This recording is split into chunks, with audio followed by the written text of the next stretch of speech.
अस्सलाम वालेकुम my YouTube family, welcome to unique dairy secrets. उम्मीद करती हूँ कि आप सब खैरियत से होंगे। अल्लाह पाक आप सबको अपने अपने घरों में खुश और आबाद रखे, किसी भी किस्म के दुख परेशानी और बुरी नज़र से बचाए और आप सबको किसी का मोहताज ना करे। आमीन सुम आमीन। आज मैं आपके साथ पालक शलजम की ऐसी रेसिपी शेयर करूँगी कि खाने वाले हाथ नहीं रोक पाएंगे। तो चलते हैं अपनी रेसिपी की तरफ। इसके लिए मैंने ले लिए पालक और शलजम, और ये मैंने धो के काट के रख लिए थे। अब मैंने एक पैन ले लिया, उसमें मैंने हाफ़ कप घी का शामिल किया है। ये आपकी अपनी मर्ज़ी है कि आप इसको ऑयल में बनाएं या घी में। मैंने हाफ़ कप घी का लिया, हल्का सा वो मेल्ट हुआ तो इसमें 2 अदद मीडियम साइज़ के जो प्याज थे वो चॉप करके इसमें शामिल कर दिए। और प्याज को आपने इतना फ्राई करना है कि वो हल्का सुनहरी हो। आपने प्याज को बहुत ज़्यादा डार्क ब्राउन नहीं कर देना। अगर आपने इसको डार्क ब्राउन कर दिया तो जो इसका कलर है वो चीज़ नहीं आएगी, वो जायका नहीं आएगा जो लाइट जो ब्राउन जो प्याज होता है उससे जो आता है। जो कलर आएगा वो भी उससे बहुत बेहतरीन आएगा। तो ये जो प्याज था, प्याज को मीडियम आंच पे आपने फ्राई कर लेना है। अच्छा, तमाम क्वांटिटी जो है आप अपने हिसाब से भी कर सकते हैं। कोई भी रेसिपी हो उसमें आपने जो भी चीज़ें इस्तेमाल करनी हो वो तमाम चीज़ें अपने हिसाब से और क्वांटिटी आपने अपने ख़ुद एडजस्ट करनी है। तो इसमें 1 से 1.5 टेबल स्पून इसमें मैंने लहसुन और अदरक का शामिल कर दिया है। ये पिसा हुआ लहसुन और अदरक है वो मैंने शामिल किया, फ़्रेश लहसुन अदरक। आजकल वैसे तो बहुत ज़्यादा मैं पाउडर वाली चीज़ें यूज़ कर रही थी क्योंकि थोड़ा सा टाइम को मैनेज करना था, तो इसलिए। तो अब भी जो है इसमें मैंने लहसुन अदरक जो है वो फ्रेश इसमें शामिल किया। देखिए हल्का सा जो प्याज था वो फ्राई होना शुरू हुआ, कलर आना शुरू हुआ है लाइट सा। तो इसमें मैंने टमाटर को शामिल कर दी। ये 3 से 4 अदद टमाटर आप जो हैं ये इसमें काट के तो शामिल कर सकते हैं। इसमें जितने टमाटर ज़्यादा आप शामिल करेंगे उसमें उसका टेस्ट बहुत अच्छा आएगा। अब ये 2 टेबल स्पून इसमें मैंने मिक्स सालन मसाले का जो था वो शामिल कर दी है। वो शामिल करके और इसको फिर अच्छी तरह मैं मिक्स करूँगी।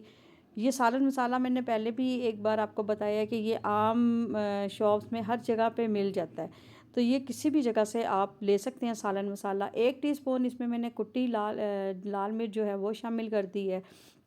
कुटी लाल मिर्च को ज़रूर शामिल किया करें। इससे ये होता है कि इसका टेस्ट बहुत अच्छा आता है और इससे इसकी एक अलग सी लुक भी एक अलग आती है। तो 1 टीस्पून इसमें मैंने कुटी लाल मिर्च का शामिल किया, फिर थोड़ा सा पानी डाला कि जो हमारे मसाले हैं वो नीचे ना लगें, और मसालों को आपने अच्छी तरह भून लेना है। बहुत अच्छा टाइम आपने मसाला बनाने पे जितना आप टाइम लगाएंगे, जितना अच्छा आपका मसाला बनेगा उतना ही अच्छा आपके सालन का जो टेस्ट है वो आएगा। तो ये देखिए मैं कितने अच्छी तरीके से इसको मैश कर करके टमाटरों को दबा दबा के प्रेस कर रही हूँ ताकि ये जो है टमाटर हमारे अच्छी तरह घुल जाए और जो इसका मसाला है वो बहुत अच्छा बने। तो मैंने इसमें और थोड़ा सा पानी शामिल किया था ताकि हमारा जो मसाला है वो बहुत अच्छे तरीके से तैयार हो। अब यहाँ 5 से 6 टेबल स्पून मैंने दही के शामिल कर दिए हैं। दही जब आप इसमें शामिल करेंगे तो आप देखेंगे कि इसमें कितना अच्छा इसका टेस्ट आएगा। तो जब भी आप पालक शलजम बनाएं उसमें आप दही का इस्तेमाल ज़रूर करें। इससे ये होता है कि आपका जो सालन है उसका टेस्ट बहुत अच्छा आएगा। वैसे अमूमन देखा जाता है कि आजकल बहुत सारे घर ऐसे हैं जहाँ पे बच्चे शलजम नहीं खाते, टिंडे नहीं खाते। तो बहुत सारी ऐसी वेजिटेबल्स हैं जो नहीं खाई जाती। अगर आप शलजम को इस तरह पालक के साथ बना के बच्चों को खिलाएंगे तो आप देखेंगे कि आपके बच्चे बड़े शौक़ से ये खाएंगे। क्योंकि मैं ख़ुद भी अपने घर में ये तजर्बा करके देख चुकी हूँ। अकेले आप शलजम बनाएं तो कोई भी नहीं इसको खाता। आप अगर ये पालक शलजम बनाएंगे तो बहुत शौक़ से बच्चे इसको खाएंगे। अब यहाँ पे 1.5 टीस्पून मैंने नमक का शामिल किया है। नमक मिर्च आप अपने टेस्ट के हिसाब से शामिल कीजिएगा। अच्छा, यहाँ पे मैंने पिसी लाल मिर्च का अभी इस्तेमाल बिल्कुल भी नहीं किया क्योंकि जो सालन मसाला था उसी में तमाम जो चीज़ें थी वो डली हुई थी। तो जब हमारा मसाला बहुत अच्छे तरीके से तैयार हो गया, बिल्कुल इस फ़ाइन जो था वो रेडी हुआ था मसाला। इसमें अब मैंने पालक एक गट्ठी दी थी इसको मैंने अच्छी तरह काट के धो के 2-3 बार पानी में से निकाल के तो फिर मैंने इसको छन्नी में रख दिया था। छन्नी में से इसका पानी जब निकल गया तो फिर मैंने इसको मसाले में शामिल कर दिया पालक को। ये एक गट्ठी मैंने पालक पालक डाली थी और मसाले में शामिल करके अच्छी तरह इसको भून के तो अब मैंने इसको ढक्कन दे दिया था थोड़ी देर के लिए, ताकि जो हमारी पालक है वो हल्की सी सॉफ्ट हो जाए। अब जब ये देखिए मैंने ढक्कन हटाया तो इसमें ये मसाले में कितने अच्छे तरीके से हमारी जो पालक थी वो मिक्स हो चुकी हुई थी। ज़ाहिर है जो पालक होती है वो पहले खड़ी खड़ी रहती है, जब आप इसको डालेंगे तो वो सॉफ्ट हो जाएगी।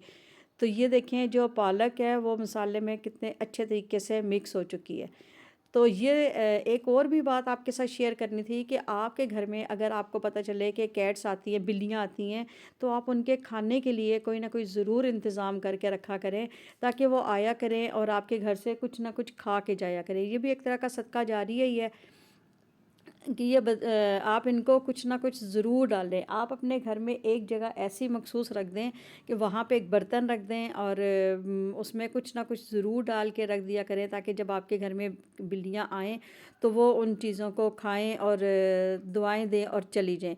आपको एक मैं बात बताऊँ कि बिल्लियाँ जो है वो हर घर में नहीं आती।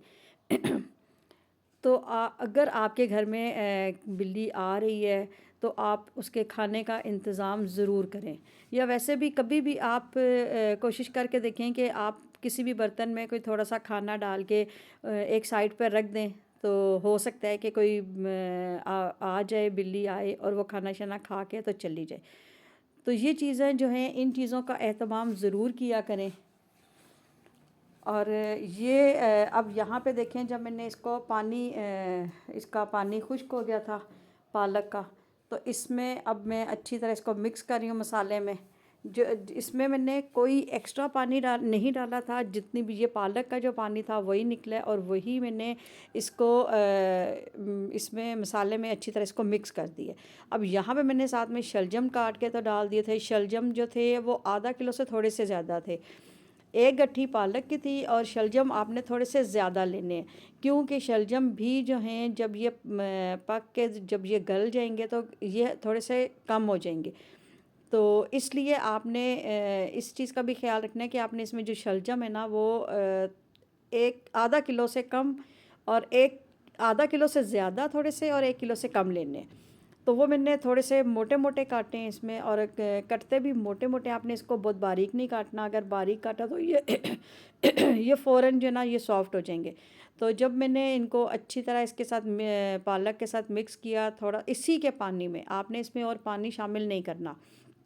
ये जो पालक का पानी था इसी के पानी में आपने शलजम को डाल के थोड़ा सा मिक्स करके और ढक्कन दे के रख देना है। तो 2 से 3 मिनट लगेंगे। ये देखें ये पालक के साथ कैसे ये सॉफ्ट हो चुके हैं। और आपने भी बिल्कुल ऐसे ही इनको करना है कि जैसे ही आपने पालक में शलजम को डालना है तो इसमें बग़ैर कोई पानी डाले हुए आपने इसको शलजम को डाल के ढक्कन दे के रख देना है। जब ये सॉफ्ट हो जाए तो ये देखें माशाल्लाह माशाल्लाह पालक शलजम का हमारा जो सालन है वो तैयार हो चुका है। मैं उम्मीद करती हूँ कि आज की ये रेसिपी आपको पसंद आई होगी। मेरी जो कोई वीडियोस आपको अच्छी लगती हैं तो प्लीज़ इससे पहली वाली भी जो वीडियो थी वो भी आपने ज़रूर शेयर करनी है, जो मैंने घर बैठे हुए कोई छोटा बिज़नेस स्टार्ट करने के मतलब आपको बताया था। आप उस वीडियो को भी ज़्यादा से ज़्यादा शेयर करें, ताकि लोगों में अवेयरनेस आए और लोग घर बैठ के भी कोई अपना कोई छोटा मोटा काम जो है वो स्टार्ट कर सकते हैं। तो उम्मीद करती हूँ कि आज की ये रेसिपी भी आपको पसंद आई होगी। आप इसको नान के साथ खाएं, बॉयल्ड राइस के साथ खाएं, आपको बहुत मज़ा आएगा। आपने बग़ैर किसी चीज़ के भी अगर आप इसको अचार या सैलड के बग़ैर भी अगर आप इसको रोटी और नान के साथ खाएंगे तो आपको बहुत इसका मज़ा आएगा और बहुत बच्चे भी बहुत शौक़ से खाएंगे। तो उम्मीद करती हूँ कि आज की ये रेसिपी आपको पसंद आई होगी। पसंद आए तो मेरे चैनल को सब्सक्राइब ज़रूर कीजिएगा।